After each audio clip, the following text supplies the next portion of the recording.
cold day. Forgive me while I throw the gloves on. I'm embarrassed to do this in front of you. You're wearing shorts out here. We're laughing with your brother. By the way, he told us your name was Charles in the name. You told everybody your name was Charlie. I didn't think Travis was a cool enough name, so I told everybody Charles. Okay. My mom found out about that at the block party, but okay. Yeah, you already know. Well, I'm proud of Travis now. Shout out to Mama Kelce. As you should be. Yet another playoff performance where you just seem to be able to dial it up on call. And I know you're rolling your eyes at me, but man, like this time of year is your time of year. At this stage of a career where there's nothing left to prove, what do 60 minutes like this for you and your team represent? Well, I mean, I feel like if you're going to step out here on the football field, you always got something to prove. And, I wish it was something like it was just a flip of the switch. I could just turn it on like that. But I think it was everybody in that building all week long, really the past 2 to 3 weeks, figuring out how to get our bodies the best rest and ready for the playoffs for a run like this. And, man, we came out firing on all cylinders today, and it felt really good, man. All right, so this guy, Mahomes, pretty good. The plays that he seems to make over and over and over again, I just shrug. You've been with him for years now. And the biggest moments, what allows him to have the best moments?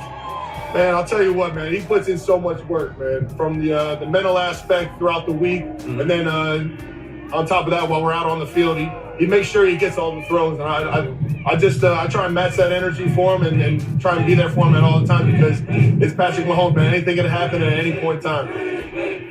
What did it require to beat this Texans team? Because just watching from where I'm sitting, man, they battled for 60 and they made you earn every inch. I have tons of respect. I'm sure you do as well. What did they ask of your team today?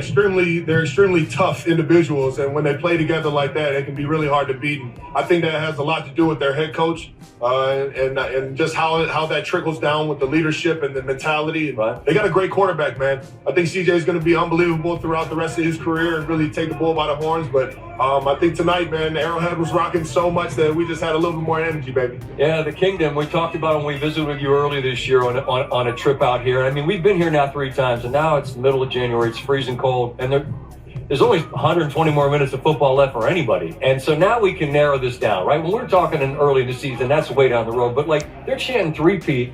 Travis, right in front of you, man. Like, the ability to compartmentalize and do what has to happen. You've earned these next 60. It's either Buffalo or Baltimore. What goes into the next step that has to happen? Understanding it as well as your team does.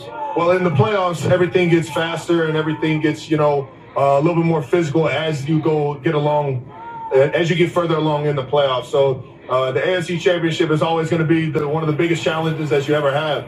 And looking at who the opponents would be, those are 2 of the best teams in the National Football League for sure. And they got a lot of talent all across the board, but especially at that quarterback position. So anything can happen, and how you get ready for it is you don't look ahead. You focus on what you can do throughout the week to get your body ready, get mentally ready, and get ready to go out there and just play your tail off for the guy next to you. You and I had this conversation after the Super Bowl last year, and I'm going to ask you some version of the same thing now. Just on the back 9 of a career, right? We're not on the 18th hole, I don't think, but I mean, we're on the back 9. The appreciation for this, like, this is the sweet spot. We were talking about this as a group. This just doesn't happen. You all have a chance to do something that's never been done.